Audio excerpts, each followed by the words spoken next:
Hi, Science Quickly listeners. I'm Bree, Associate Books Editor at Scientific American. If you love the stories we share here on the podcast, over at scientificamerican.com, there's a whole world of stories waiting for you.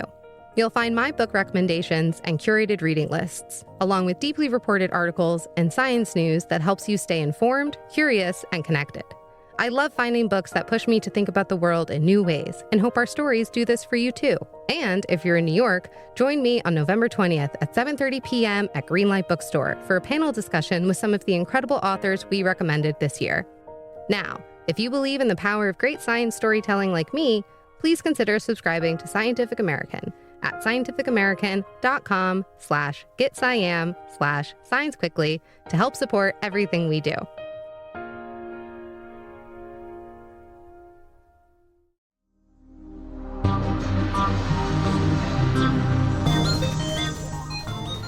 Happy Monday, listeners. For Scientific American Science Quickly, this is Allison Parshall filling in for Rachel Feltman.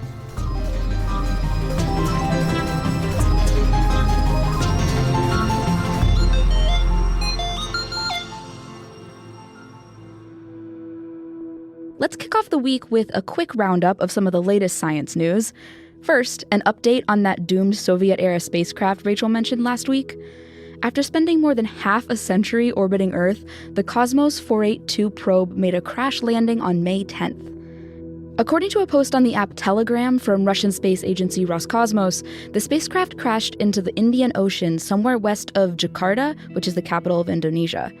Space.com reports that other space agencies have estimated different landing spots for the probe, from locations on land in South Asia to stretches of the Eastern Pacific. We may never know exactly where Cosmos 482 finally came to rest, and in any case, we haven't heard any reports of falling space junk causing harm to humans, so it seems likely that the object crashed somewhere pretty out of the way. Now for some accidental alchemy. Despite the wishes of medieval scholars, there's no way to just turn lead into gold, right? Wrong. Physicists at the Large Hadron Collider apparently did just that. Very briefly, but still. The scientists published a description of this magical-sounding transformation earlier this month in the journal Physical Review C, and here's how it worked. Scientists at CERN used the Large Hadron Collider to study the early universe by firing lead nuclei at one another at nearly the speed of light. Instead of smashing head-on, the nuclei usually pass very close to one another, and in those near misses, the powerful electric field from one nucleus can shake up the other. If the field is strong enough, it can knock out 3 photons from an incoming lead nucleus, and since gold has 3 fewer protons than lead, this transforms the lead into gold. The researchers estimate that 89,000 gold nuclei are produced per second during these experiments. That means that between 2015 and 2018, the accelerator's second run, which is where the scientists collected this data, the collider produced 29 trillionths of a gram of gold. Unfortunately for any prospectors at CERN, these atoms tend to get obliterated in about a microsecond.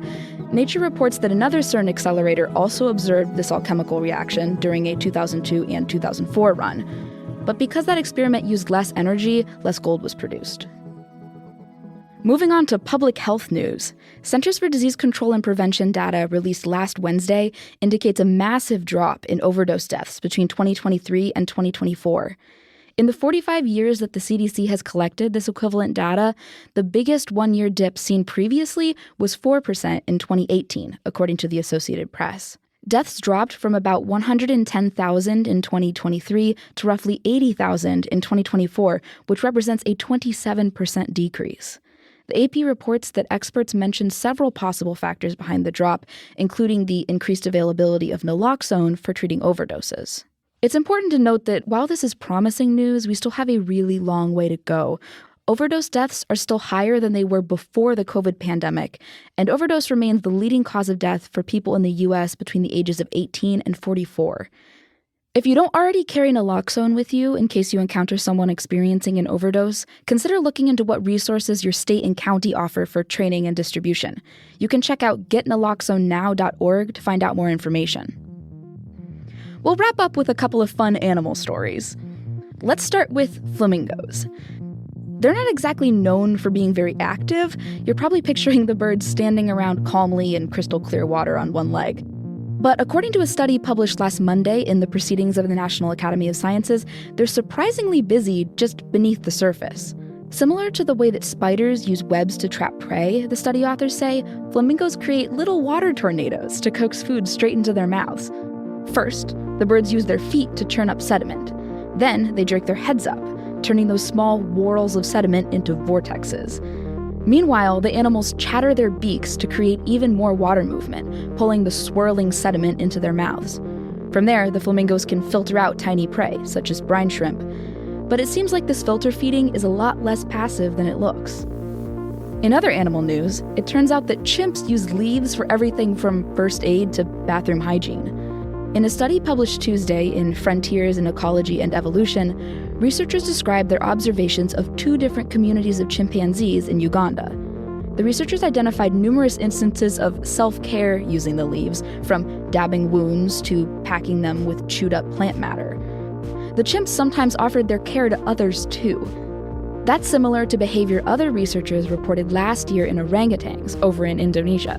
Orangutans have been seen applying juice made from saliva and the leaves of a plant with anti-inflammatory properties all over their bodies, which scientists suspect they might be doing to relieve joint and muscle pain.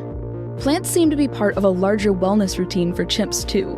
The scientists also saw them using leaves to clean themselves up after pooping or having sex. The researchers even described one instance of what they called, quote, pro-social post-coital penis wiping, end quote, which means one chimp lent another a hand with intimate personal hygiene. While these aren't the first documented cases of first aid in non-human animals, or even in chimps, which have been seen putting smashed insects in their wounds, possibly for medicinal purposes, scientists are excited to see evidence that medicinal plant use might be more widespread than expected among our close relatives. That could suggest that wound care goes way, way back in our evolutionary history. That's all for this week's News Roundup. Rachel will be back on Wednesday. Science Quickly is produced by Rachel Feltman, Fonda Mwangi, Kelso Harper, Naima Marcy, and Jeff Del Vicio. This episode was hosted by me, Allison Partial, and edited by Alex Seguiera. Shayna Pozis and Aaron Shattuck fact-check our show. Our theme music was composed by Dominic Smith. Subscribe to Scientific American for more up-to-date and in-depth science news. For Scientific American, this is Allison Partial. Have a great week.